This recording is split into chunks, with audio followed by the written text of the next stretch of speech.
The moment my father collapsed, the entire ballroom went silent. 1 second earlier, people had been laughing at me, at the woman whose younger sister had stolen her fiancé and turned it into the social event of the year in our little corner of Ohio. Then Daniel looked at his phone. His face lost all color. Vanessa grabbed his arm and whispered, "What's wrong?" He didn't answer. He just handed the phone to my mother.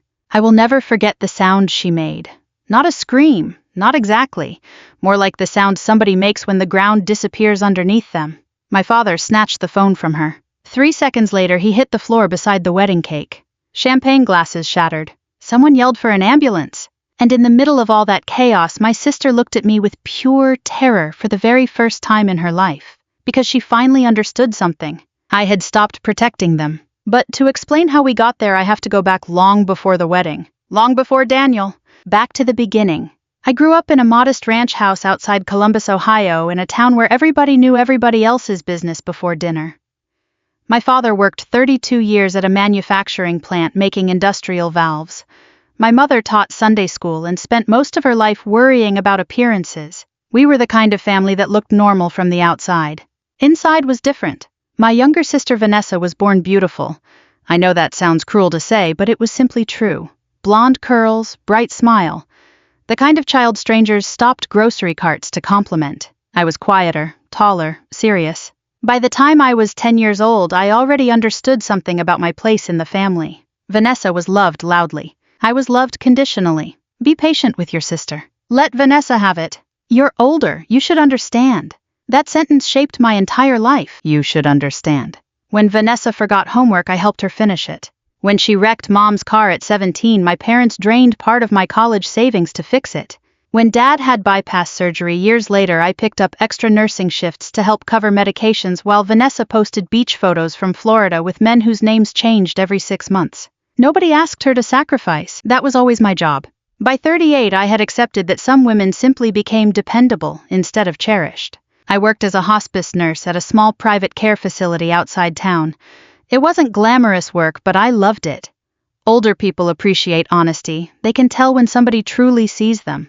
Most of my patients had learned painful lessons about family by the end of their lives. Funny thing is, I never imagined I'd become one of those lessons myself. I met Daniel Carter at a hardware store on a rainy Thursday afternoon. I was trying to load bags of mulch into my trunk after work when he walked over and said, "Ma'am, either you're stronger than you look or you're too stubborn to ask for help." I laughed despite myself. He had kind eyes, calm voice, broad shoulders, the kind of steady confidence that feels safe when you're nearing 40 and tired of games. Daniel owned a local construction company, not huge but respected enough around town. For the first time in years, I felt noticed, not tolerated, not depended on, chosen. We dated for 11 months before he proposed during a quiet dinner at a lakeside restaurant. Nothing flashy, just sincerity. I cried so hard the waitress brought extra napkins. When I introduced him to my parents, they adored him instantly. Dad slapped him on the back like he'd gained a son. Mom started bragging to church friends before dessert was even served. And Vanessa smiled too brightly. "Oh my God," she said, staring at him over her wine glass. Evelyn finally found herself a good one. Something about the way she said it unsettled me, but I ignored it. That's what women like me do. We ignore warning signs because we're afraid happiness might disappear if we look too closely. At first, everything seemed fine. Daniel came to family barbecues. He helped Dad repair the back deck. Mom started introducing me differently. "This is our daughter Evelyn and her fiancé Daniel." For once, my name came second to something good. Then little things started changing. Vanessa began texting Daniel jokes. She sat too close to him during football games. At Thanksgiving, I walked into the kitchen and found them laughing quietly together while everyone else watched television. The moment I entered, silence dropped between them like a curtain. "You're paranoid," I told myself afterward. But deep down, something cold had already begun forming inside me. One Saturday afternoon, Mom and I were shopping for wedding decorations when she casually said, "You know, Vanessa always had an easier time connecting with men." I looked at her. "What does that mean?" She shrugged. "Nothing bad, just, you've always been more practical than romantic." Practical. That word again. Like I was some dependable appliance instead of a daughter. 3 months before the wedding, Daniel started working late more often. Vanessa suddenly became very interested in helping him with marketing ideas for his business. Dad kept saying how wonderful it was that the family was becoming so close. Then came the night everything shattered. I got off an overnight hospice shift early because one of my patients had passed peacefully around dawn. I remember driving home exhausted while listening to old country music on the radio. When I walked into my house, I heard laughter upstairs. Vanessa's laughter, then Daniel's voice. For one brief second, my brain tried protecting me. Maybe they're planning a surprise. Maybe. Then I opened the bedroom door. And there they were. My sister wrapped in my bedsheets. My fiancé standing beside her. Nobody spoke. Vanessa didn't even look ashamed at first. Just annoyed she'd been caught. Daniel finally whispered Evelyn. I remember dropping my overnight bag onto the floor. I remember hearing my own heartbeat. But mostly I remember what happened next. Not what they did. What my family did. Because when my mother arrived later that afternoon, she looked at Vanessa crying dramatically on the couch, then turned to me and said softly, maybe if you hadn't worked so much. I stared at her in disbelief. Dad rubbed his forehead and muttered, this situation's complicated. Complicated. My sister sleeping with my fiancé in my own bed was somehow complicated. Vanessa cried into Mom's shoulder and whispered, I didn't mean for this to happen. And my mother held her like she was the victim. 6 weeks later, their wedding invitations arrived in the mail, mine included. At the bottom, my mother had handwritten one sentence. Please don't make this harder than it already is. I almost didn't go to the wedding. For 3 straight weeks, the invitation sat unopened on my kitchen counter like a threat. Cream-colored cardstock, gold lettering, Vanessa Marie Carter and Daniel Brooks request the honor of your presence. My mother called every other day pretending nothing unforgivable had happened. People are talking, Evelyn. As if I'm the one who slept with my sister's fiancé. A long silence would follow that. Then she'd sigh dramatically.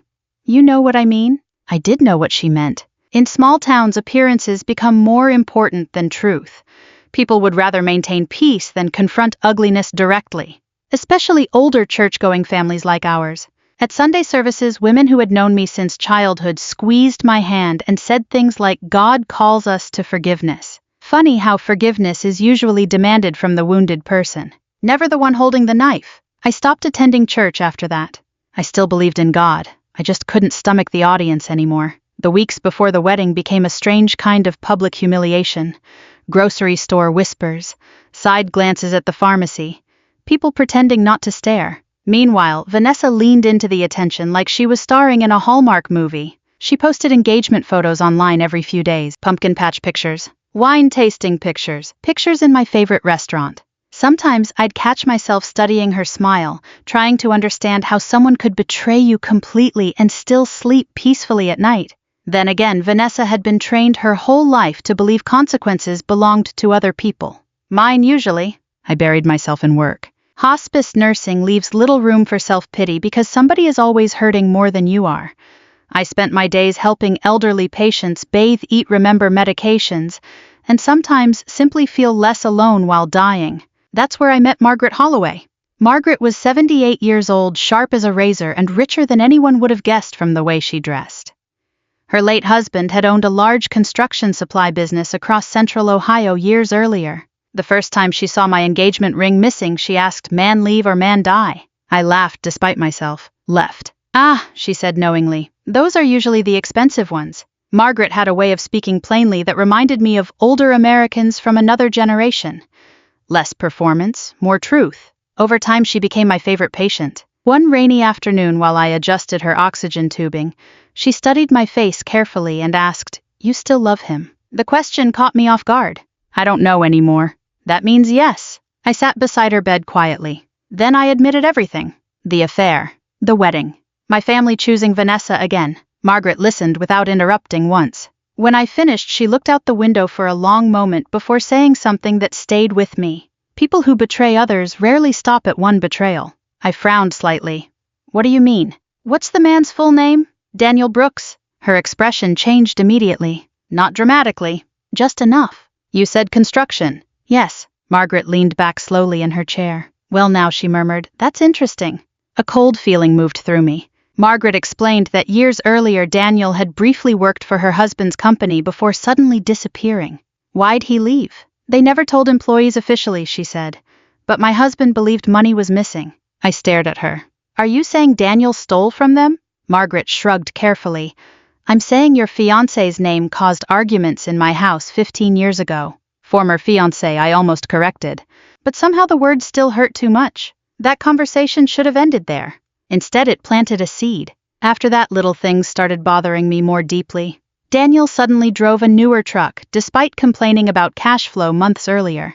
Vanessa kept bragging about future investments. My father started talking excitedly about Daniel helping manage retirement money. One night during dinner at my parents' house, Dad proudly said Daniel understands business better than I ever did. I nearly dropped my fork.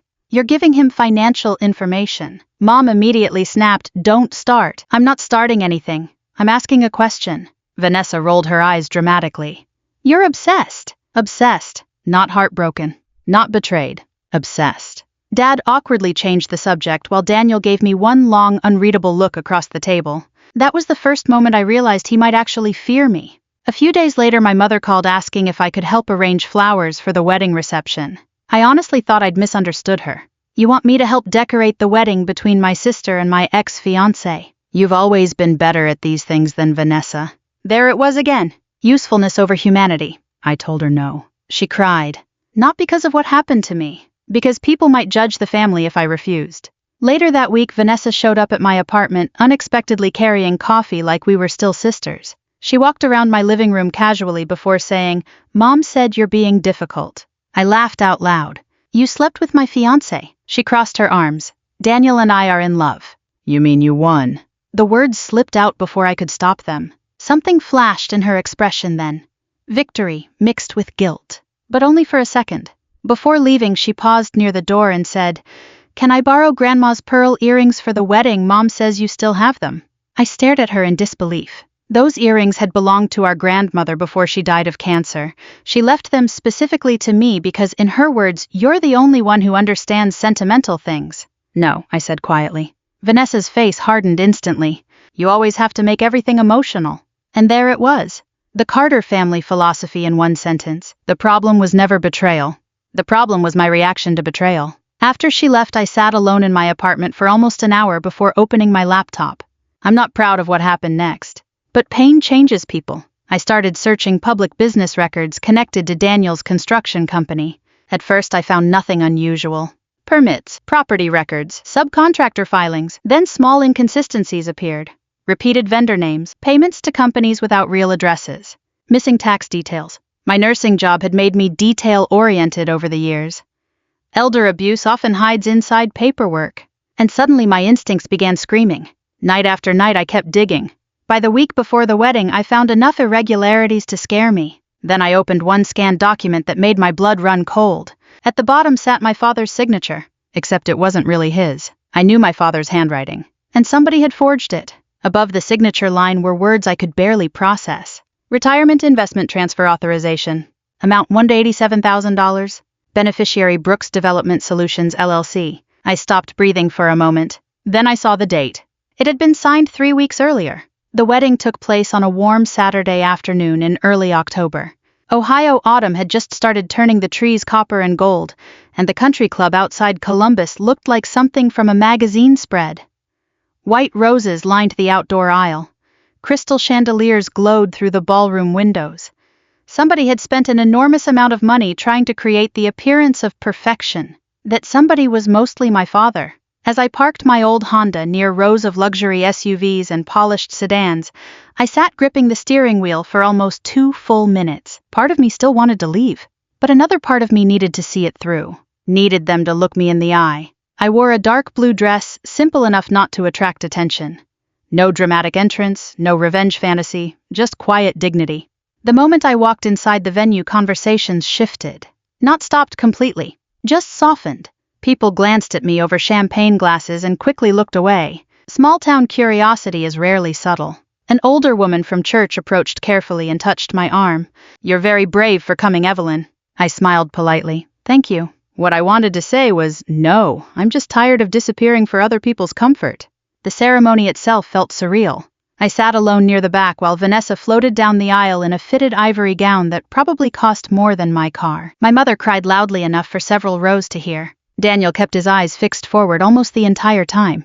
Not once did he look at me. That bothered me more than if he had. Cowards avoid mirrors. During the vows, Vanessa laughed softly while placing the ring on his finger like she'd won some long competition.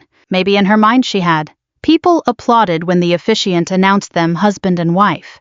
I clapped too, slowly, calmly. You reach a strange kind of peace after enough betrayal.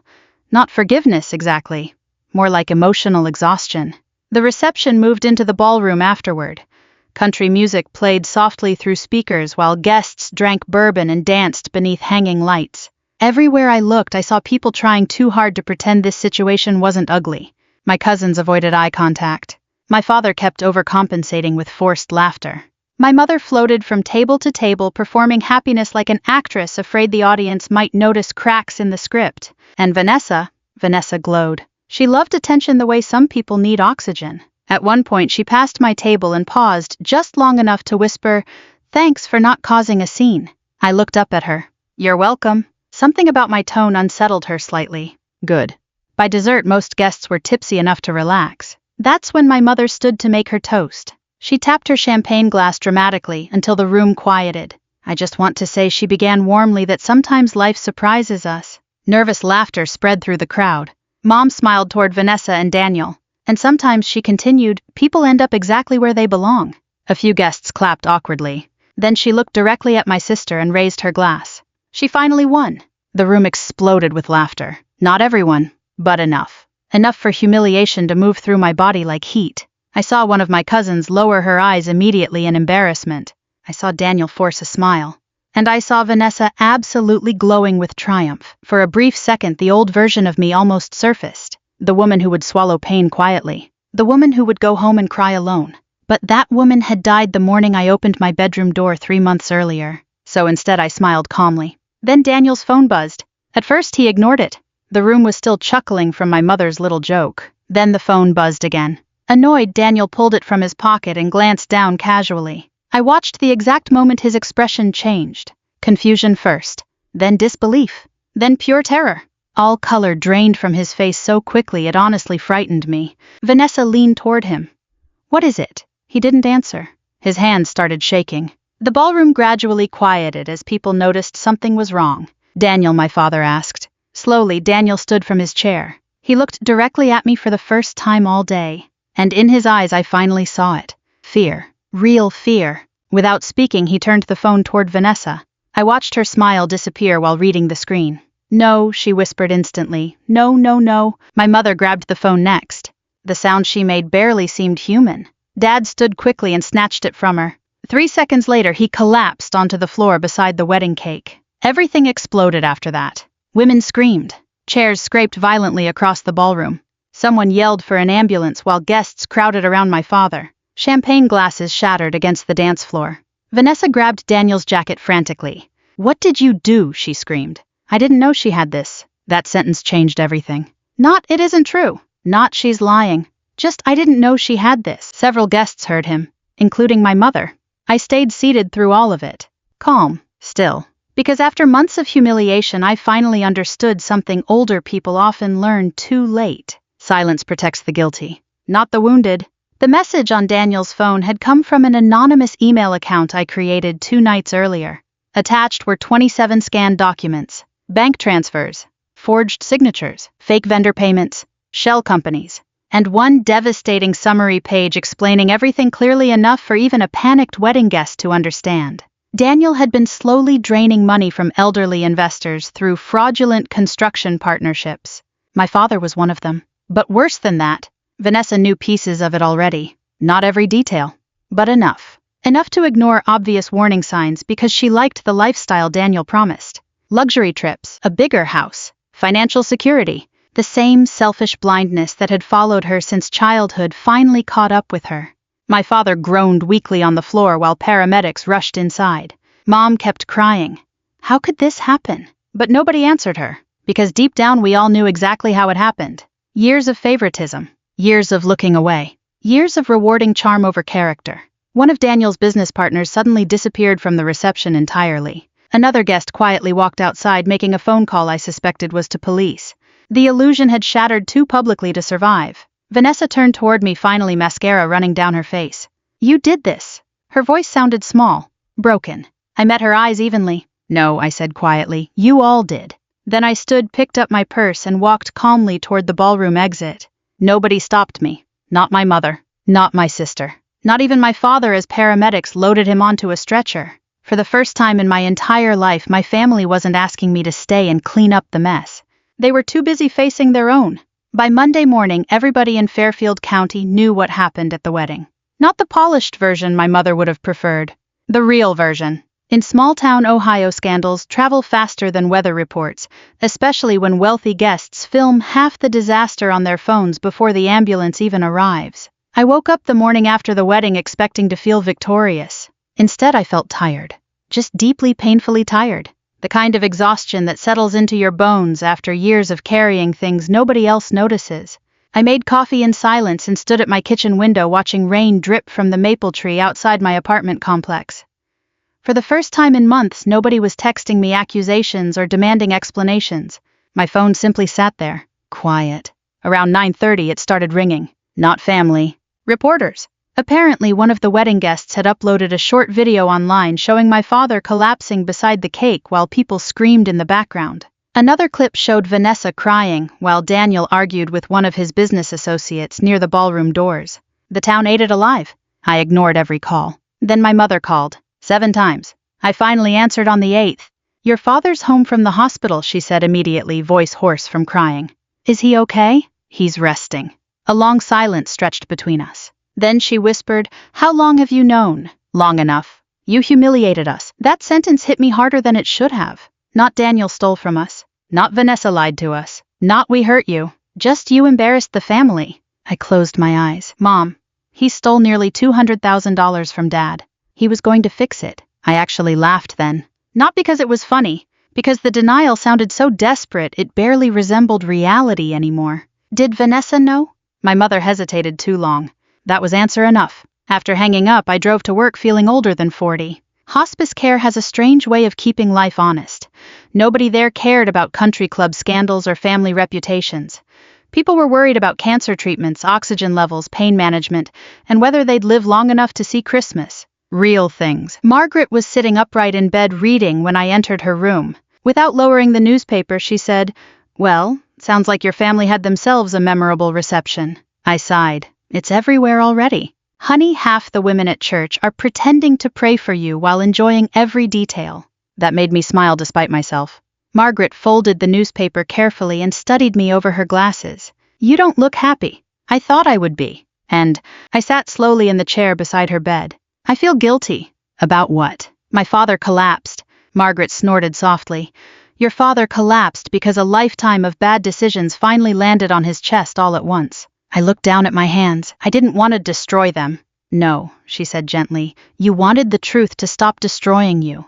That stayed with me the rest of the day. Meanwhile, the investigation around Daniel escalated quickly. By Wednesday afternoon, local police and state investigators had formally opened fraud inquiries tied to his construction business. Several elderly clients came forward claiming confusing investment agreements and missing funds. One man lost nearly $80,000 from retirement savings. An older widow reportedly signed documents she barely understood after Daniel promised home renovation partnerships that never existed. The deeper authorities looked, the uglier everything became. And suddenly the town's sympathy shifted. Not toward Vanessa. Toward me. People who barely acknowledged me before now stopped me at grocery stores. A retired teacher hugged me near the produce section and whispered, "You were brave." An elderly man whose wife I once cared for at hospice squeezed my shoulder and said, "You protected your daddy even after what they did to you." That one nearly broke me, because despite everything I had tried to protect him, even now, especially now, at work, Margaret watched me carefully over the next few days. "You still love your family," she observed one afternoon. I laughed bitterly. I'm not sure why. Because decent people don't stop loving overnight. She reached for her tea slowly. Truth feels cruel only when lies have lived comfortably for too long. Older people say things like that sometimes. Quiet sentences that settle into your soul for years. Friday night, someone knocked on my apartment door close to 11. I almost ignored it. But when I checked the peephole, my stomach tightened. Vanessa. She looked awful. Not glamorous. Not polished. Just exhausted. Mascara smeared. Hair tied back carelessly. Oversized sweatshirt instead of designer clothes. For the first time since childhood, she looked human to me. I opened the door halfway. "What do you want?" She swallowed hard. "Can I come in?" Every instinct told me no, but I stepped aside anyway. Vanessa entered slowly, like she didn't recognize the apartment anymore. Maybe she didn't. She'd always visited this place with superiority before. Now she looked almost frightened. I stayed standing while she sat on the edge of the couch, twisting her fingers together nervously. They froze his accounts, she said quietly. I said nothing. He's saying people misunderstood everything. Again, silence. Then she looked up suddenly, eyes red from crying. You really think I knew all of it? I met her stare evenly. I think you ignored whatever threatened your happiness. That's not fair. I almost laughed. Fair? Her face tightened. You always act like you're morally better than everybody else. No, I said calmly. I act like actions matter. For a second she looked furious. Then something inside her cracked. You have no idea what he was like privately, she whispered. I frowned slightly. Vanessa wiped her face angrily. At first he made me feel special. Then slowly. Everything became competition. Between us. Between me and you. Between me and Mom. He always wanted somebody insecure. That caught my attention. He told me you secretly looked down on me, she continued quietly. That you thought I was shallow. That Mom only loved me because I was easier. I closed my eyes briefly. Classic manipulation. Separate people emotionally so nobody compares stories. He said you were jealous because men naturally wanted me more. The sad thing was a younger version of Vanessa probably needed to believe that. Because our parents had built her identity around being adored instead of being accountable. She looked around my apartment shakily. I know you hate me. Hate takes energy, I replied softly. I'm just tired. Tears filled her eyes again. Then she asked the one question I think truly mattered.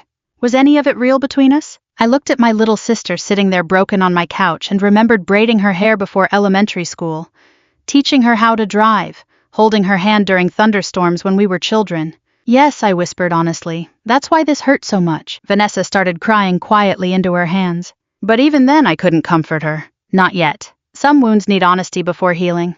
And our family was only beginning to understand how deep the damage really went.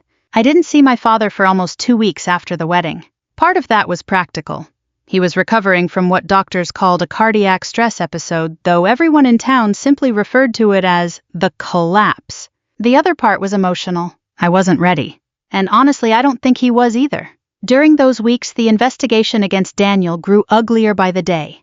Local news stations picked up the story after state authorities confirmed multiple elderly fraud victims across 3 counties. The details made me sick. Retirement accounts drained. Forged signatures. Confusing investment contracts targeting older homeowners who trusted him because he spoke confidently and dressed professionally. One 74-year-old widower told reporters he treated me like family. That sentence haunted me, because predators always understand something decent people forget. Trust is easier to steal than money. Daniel was arrested on a Thursday morning outside a downtown attorney's office in Columbus. Somebody sent me the news article before noon. I stared at his booking photo for a long time. He looked older already. Smaller somehow. Not powerful. Just weak. Funny how truth changes a face. Vanessa moved out of the townhouse they'd rented together almost immediately after the arrest. I heard she was staying temporarily with a friend from high school because my mother refused to let her return home while reporters kept circling the neighborhood. Even now appearances still mattered to Mom. Some habits survive almost anything. One rainy afternoon my father finally called me himself. Not Mom speaking for him. Not a group message. Him. His voice sounded thinner than I remembered. Would you come by? I almost said no. Not out of cruelty. Self-protection. But something in his tone stopped me. So the next morning I drove to the house I grew up in. The same beige ranch home with the cracked driveway Dad always promised to reseal every summer.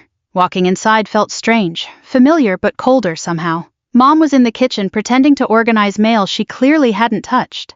She looked older in just a few weeks. Guilt ages people quickly. He's in the den, she said quietly. No dramatics, no accusations. Just exhaustion. I found Dad sitting in his recliner beside the window wrapped in an old Ohio State blanket despite the mild weather. For the first time in my life he looked fragile to me. Not physically. Emotionally. He muted the television when I entered. For a moment neither of us spoke. Then he said softly, "You look tired."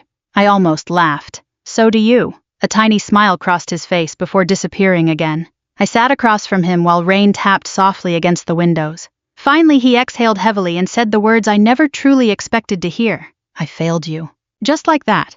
No excuses attached. No conditions. I felt my throat tighten immediately. Dad stared down at his hands. When you're young, he began quietly, you think favoritism means loving one child more. He swallowed hard. But sometimes it means expecting one child to survive everything. I didn't speak. Because if I opened my mouth too soon, years of buried hurt might come out all at once. Dad rubbed his forehead slowly. After your grandmother died, your mother fell apart for a while. You were only 14, but suddenly you started helping around the house. Cooking, paying attention to bills, taking care of Vanessa. I remembered. Back then, everyone called me mature for my age. Nobody realized maturity in children often comes from emotional necessity. Dad's voice grew rougher. You became dependable. So dependable that we stopped noticing how much we asked from you. Tears burned behind my eyes. And Vanessa?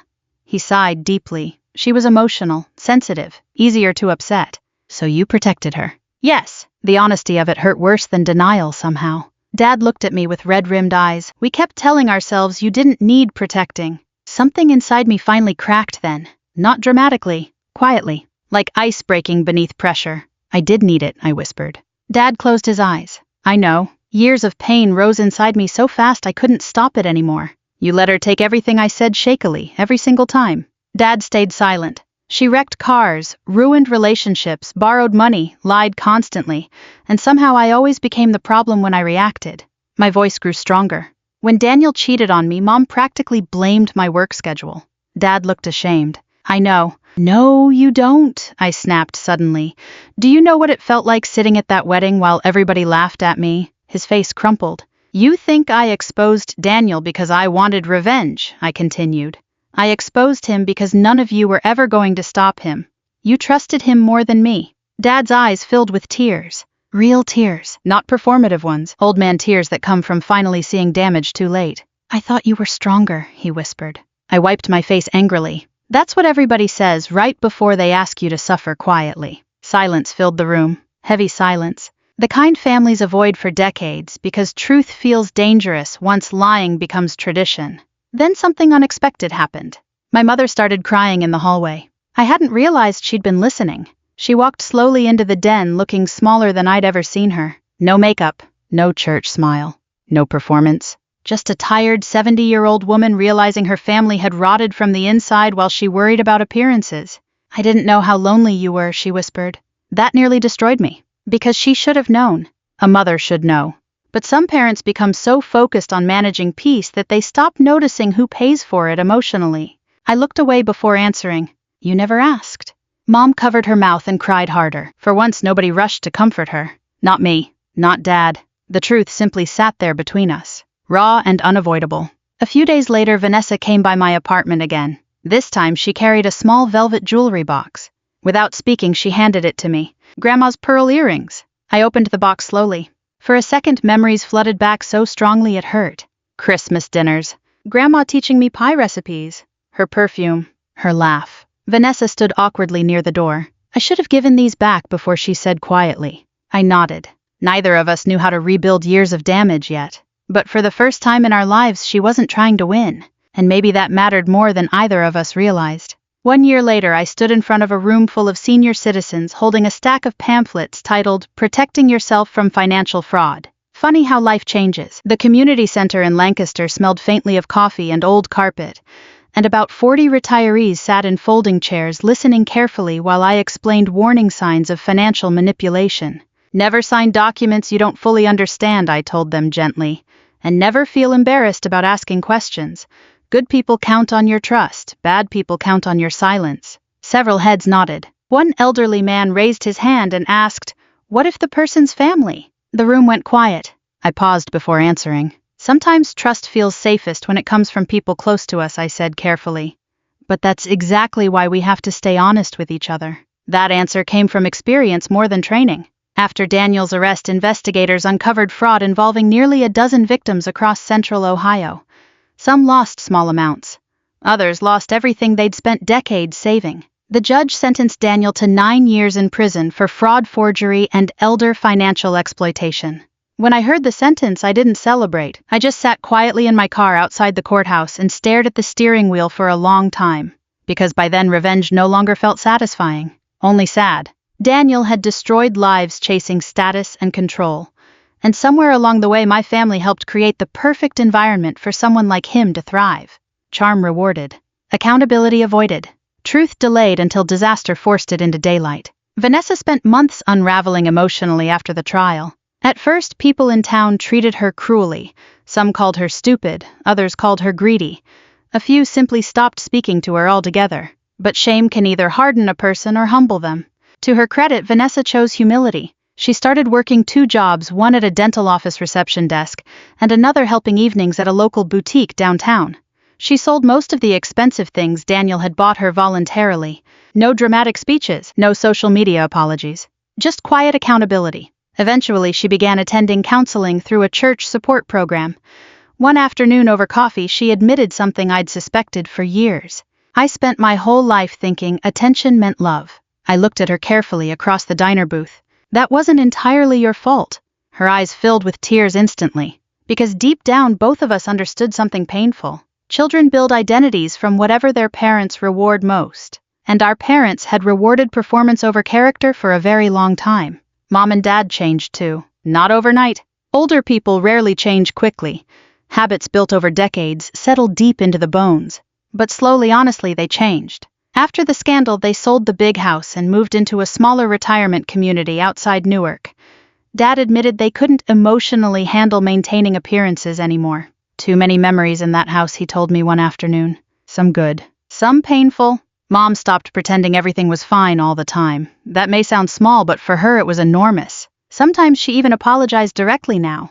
The first time she did it sincerely, we were folding laundry together in her apartment while an old Frank Sinatra song played softly on the radio. She handed me a towel and quietly said I should have protected you more. I looked down at the towel in my hands because hearing those words at 40 years old still made me emotional. I know, I whispered.